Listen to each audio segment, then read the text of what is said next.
고관절 골절 수술 후 무엇을 조심해야 할까요?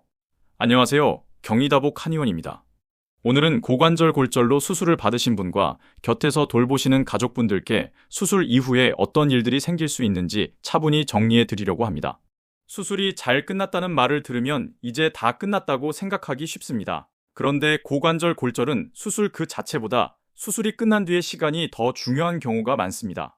오늘 말씀드릴 내용은 2025년 영국 옥스퍼드대 연구팀이 전 세계에서 발표된 95편의 연구, 환자 252만 명의 자료를 모아 분석한 Prevalence of Complications in Older Adults After Hip Fracture Surgery, A Systematic Review and Meta-Analysis 논문을 바탕으로 설명드리겠습니다. 고관절 골절 수술은 끝이 아니라 회복의 시작입니다.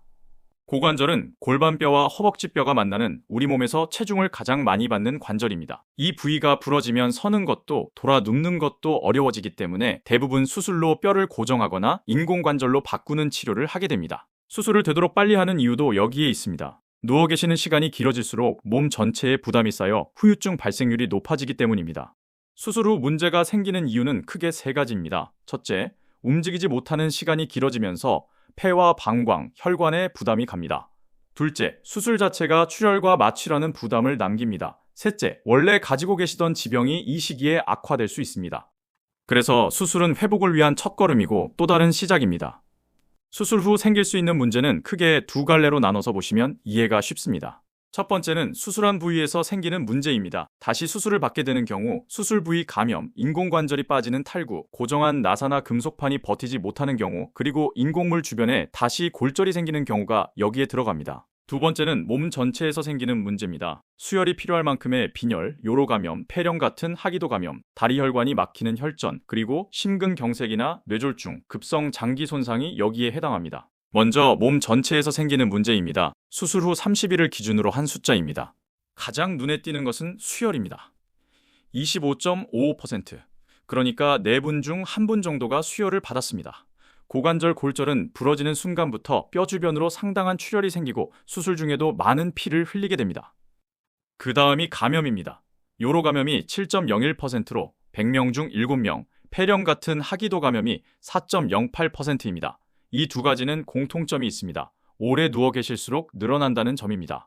소변줄을 오래 끼고 있거나 깊은 숨을 못 쉬고 가래를 못 뱉으면 생기기 쉽습니다. 아래쪽 숫자들, 정맥혈전색전증 2.15%, 심근경색 1.98%, 급성 콩팥 손상 1.21%, 뇌졸중 0.79%는 비율로 보면 낮습니다. 다만 한 번 생기면 회복이 크게 늦어지기 때문에 자주 확인하는 것입니다. 이번에는 수술한 다리 자체에서 생기는 문제입니다.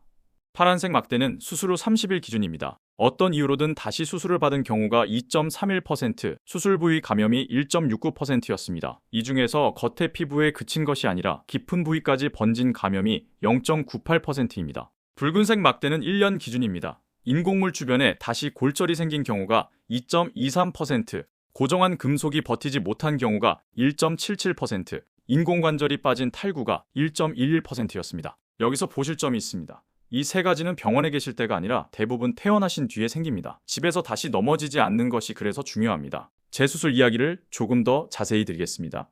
환자분들이 가장 많이 두려워하시는 부분이기 때문입니다. 수술 후 한 달 안에 어떤 이유로든 다시 수술을 받는 분은 100명 중 2명 정도입니다. 그런데 기간을 1년까지 늘려서 보면 5명으로 늘어납니다. 이 두 숫자를 나란히 놓고 보면 중요한 사실이 보입니다. 재수술의 절반 이상은 퇴원한 뒤에 결정된다는 것입니다. 다시 수술하게 되는 주된 이유는 세 가지입니다. 인공관절이 빠지는 탈구, 고정한 금속이 버티지 못하는 고정 실패, 그리고 심부 감염입니다. 언제, 무엇을 조심해야 할까요? 문제가 아무 때나 무작위로 생기는 것은 아닙니다. 시기에 따라 잘 생기는 것이 다릅니다. 이 흐름을 알아두시면 무엇을 살펴야 할지가 훨씬 분명해집니다. 첫 일주에는 몸 전체가 수술 부담을 견디는 시기입니다. 수혈, 급성 콩팥 손상, 심근경색이 이때 몰립니다. 첫 1개월에는 감염입니다. 요로 감염, 폐렴, 그리고 수술 상처 감염입니다. 이 시기에는 열이 나는지, 기침과 가래가 늘었는지, 소변에서 냄새나 통증이 있는지, 수술 부위 상처에서 진물이 나오는지를 자주 체크하셔야 합니다. 1개월이 지난 뒤부터 1년까지는 탈구, 고정 실패, 인공물 주변 골절이 이 시기에 많습니다. 이때는 병원이 아니라 대부분 집에 계실 때입니다. 낙상을 막는 것이 중요해지는 시기입니다. 수술 후 1년이 가장 중요한 시기입니다.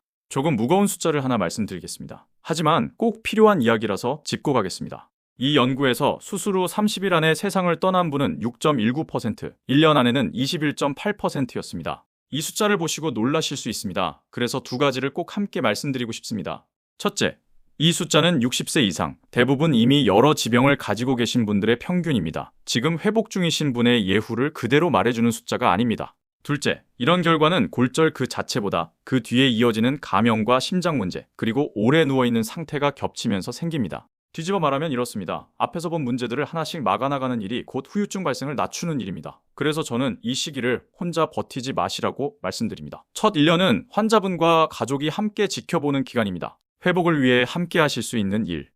그러면 무엇을 하면 좋을까요? 6가지로 정리해 드리겠습니다. 첫째, 허락된 범위에서 되도록 빨리 조금씩 움직이십시오. 앉고서는 연습을 미루면 폐렴과 혈전, 근력 손실이 함께 따라옵니다. 둘째, 깊게 숨을 쉬고 가래를 뱉으십시오. 폐렴을 줄이는 가장 쉽고 효과적인 방법입니다. 셋째, 단백질을 챙기십시오. 영양이 부족하면 뼈가 붙는 속도와 상처 회복이 함께 느려집니다. 넷째, 발열과 상처를 확인하십시오. 열이 나거나 상처에서 진물이 나오거나 붉은기가 번지면 다음 외래를 기다리지 마시고 바로 알리셔야 합니다. 다섯째, 집안 낙상을 막으십시오. 문턱, 미끄러운 욕실 바닥, 밤의 어두운 통로를 미리 정리해 두십시오. 퇴원 뒤 생기는 문제의 상당수가 다시 넘어지면서 시작됩니다. 여섯째, 규칙적으로 진료를 받으세요. 후유증 초기 증상이 뚜렷하지 않아 진료와 영상검사로만 잡아낼 수 있습니다. 오늘 내용을 3가지로 정리하고 마치겠습니다. 첫째, 수술은 끝이 아니라 시작입니다. 다시 수술을 받게 되는 경우의 절반 이상이 퇴원한 뒤에 결정된다는 것을 기억해 주십시오. 둘째, 시기마다 살펴야 할 것이 다릅니다. 첫 주에는 몸 전체의 상태를, 첫 달에는 감염을, 그 뒤로는 뼈와 인공물의 상태를 봅니다. 셋째, 이 문제들의 대부분은 함께 줄일 수 있습니다. 조금씩 움직이고, 잘 드시고, 넘어지지 않고 계획대로 검사를 받는 것, 이 4가지가 실제로 예후를 결정합니다. 회복하시는 동안 궁금한 점이 생기면 혼자 판단하지 마시고 꼭 담당 의료진과 상의해 주십시오. 골절 회복 한약에 관한 궁금증은 카카오톡으로 문의 주시면 됩니다. 오늘 영상이 도움이 되셨기를 바랍니다. 감사합니다.